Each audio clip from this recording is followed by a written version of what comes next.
Good morning. Let us start our discussion on the curved beam. The method of bending of curved beam I have discussed yesterday, but to go through the remaining portion of it, let me discuss it again quickly. We know we have discussed so far the beams which are initially straight, but now we can study the beam bending of beams which are initially curved. So treatment is slightly different. The case where which is initially curved here.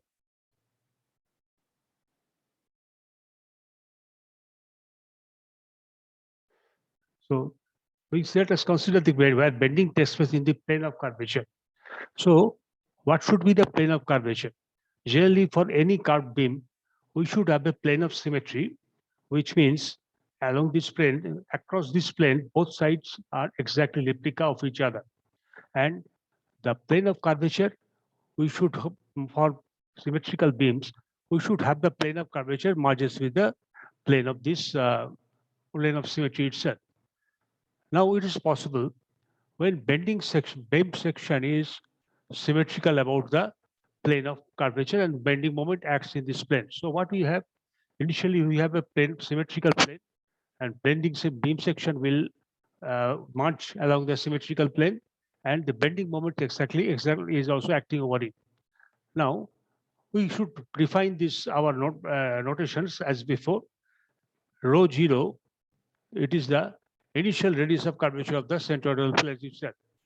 And as the case of the straight beam, it is assumed that section which are plane before bending remains plane after bending. So same assumption is going on here. The section is remains plane before and after bending itself. So transverse section rotates. What will decide here? Transverse section rotates about an axis called the neutral axis itself. So here you are assuming the conception of neutral axis again, and we are thinking that the transverse section or section across the cross section of the beam will rotate along the neutral axis itself. Or you can say that all the total beam is rotating along the neutral axis here. Now here, the elementary length of the beam we are considering here F and A and G and B. Once this particular portion of the ring we are thinking as a symmetrical, as an elemental ring. Its definition is defined by an angle delta phi, which is that is right here. Means this angle, this portion of the beam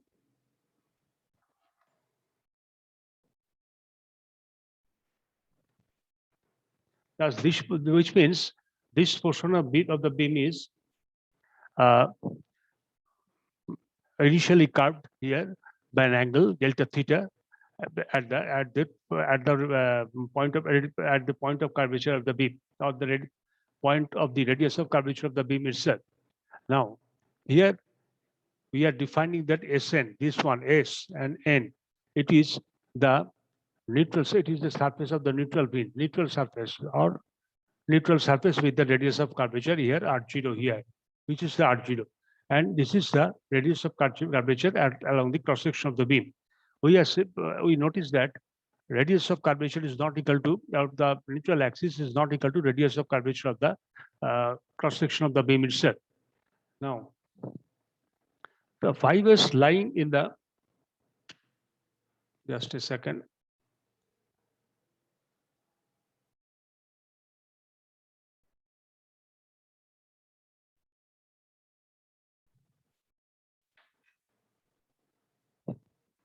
The fibers lying in the neutral surface remains unaltered, means in length, means along, we know that along the neutral surface, no stress is occurring, tensile or compressive, no. Also, all the fibers exist in the neutral surface is not extending its length or contracting length under any circumstances, under any load itself. Now, let us now consider a fiber at a distance y. Here, fibers are lying at a distance y from the neutral axis itself. The unstressed length between R phi y. R0 minus y means this is R0 and this is y. Uh, so unstressed length before the bending is R0 into y, R0 minus y into phi. Means before we bend the material, due to the bend this item, due to the initial bending of the beam, the length of this beam, length of this arc is equal to R0 into phi. And the change in the length is due to bending is now change in the length due to bending is y into delta phi itself.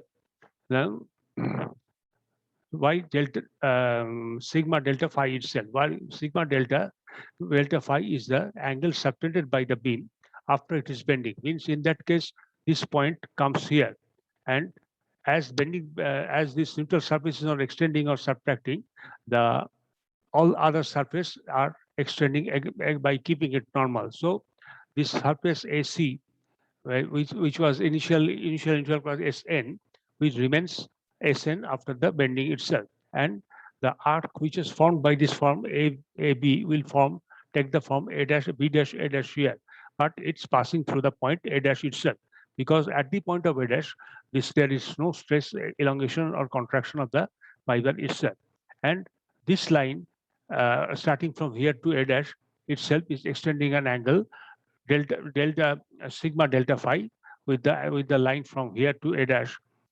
because of the bending. This is the additional amount of bend of the additional increase in arc of the bending itself, and the change in the length due to bending thus becomes delta into y into sigma delta, because y is this the because y is the position of the fiber which we are considering as we are considering. So this length y multiplied by this arc is the change in the length due to bending itself.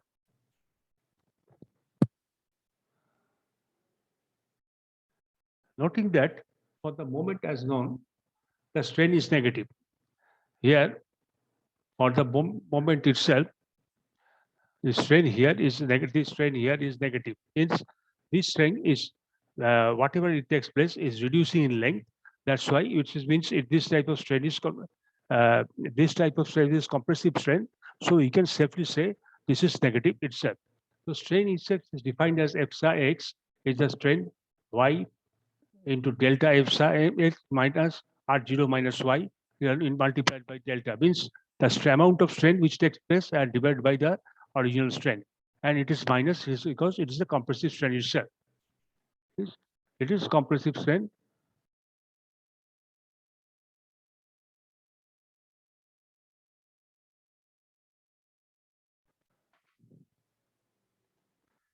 Now, now it is assumed that the quantity y remains unaltered during the process of the bending itself. Now, the value of delta sigma phi by delta phi can be obtained from the equation earlier, which we have deduced earlier here. Equation 20, that is the equation here.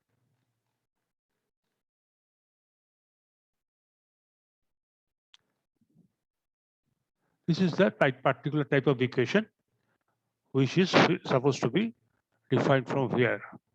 This is tau x is minus 1 by T0 is the thickness of the plate, integration from 0 to x delta sigma x by delta x into T into Ts. Ts is the wall thickness of S, and we are observing M0 is equal to y itself. And let us follow this process.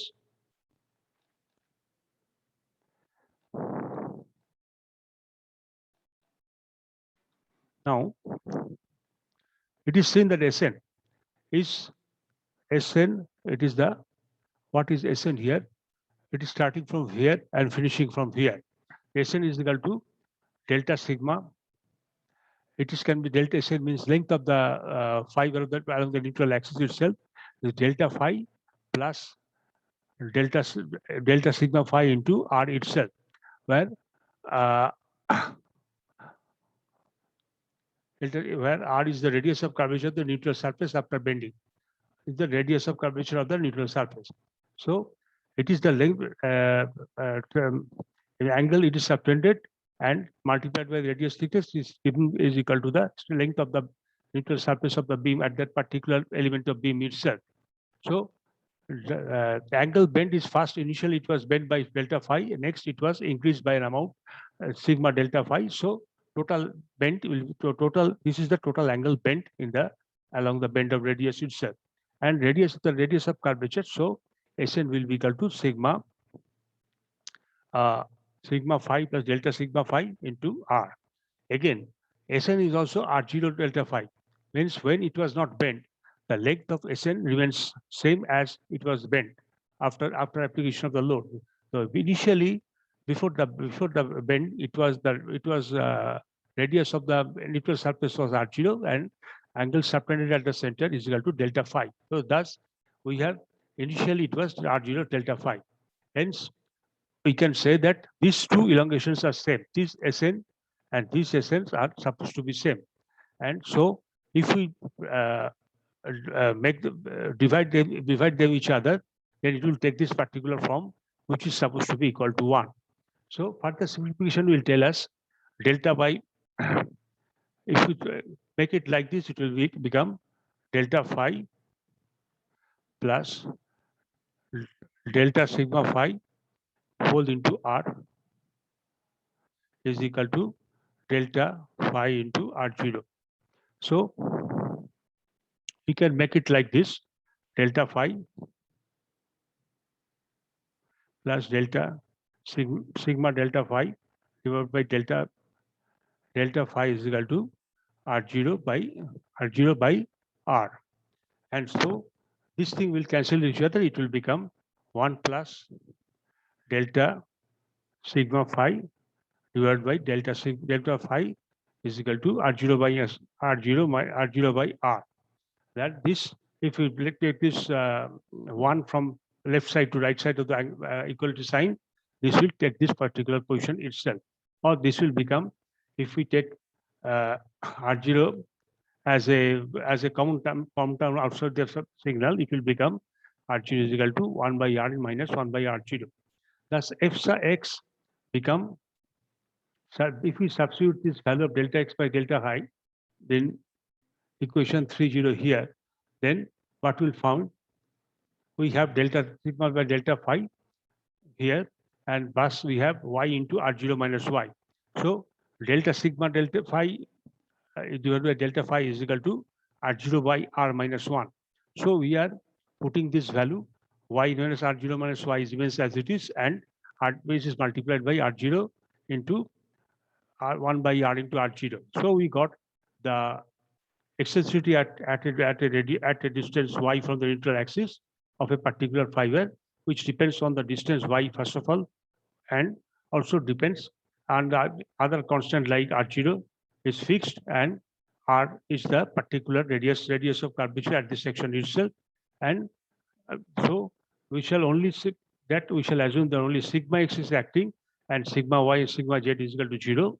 Then it is similar that on this assumption we'll have sigma x or structural stress, flexural stress has become this one, which is just we have to multiply it by E2 with that particular Hooke's law within elastic limit. Stress is proportional to strain itself.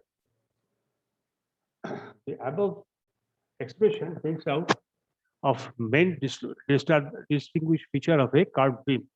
The value of y must be comparable to that of value of r0 itself. R0 is the radius at the neutral surface, and if the beam must have a very large curvature in which the dimension of the cross-section of the beam are comparable, dimension of the cross-section of the beams are comparable to the radius of curvature. If the radius is extremely high, then the dimension of the cross-section will be comparable to the radius of curvature r0. On the other hand, if the 1 by r0 is very small, means this radius is nearly equal to 0. Almost there is no radius of curvature. Then this will become infinity itself. Means so this r0 will be very large compared to y itself. Thus, then equation will take this particular form. R0 minus y will become equal to r0. This r0 will cancel each other. From this other, this becomes e into y, and E into y divided by 1 by r minus 1 by r0, where r0 tends to infinity itself. Means radius of the curvature of the neutral axis is more or less infinity. This above equation reduces to that of the straight beam equation. This equation is equal to the fractional fractional stress in straight beam in comparison to the part cloud beam itself. Now, for equilibrium, the result is sigma x, so the area should be equal to 0 itself, and the moment about the NN should be equal to the applied moment M. The bending moment will be we have to find out from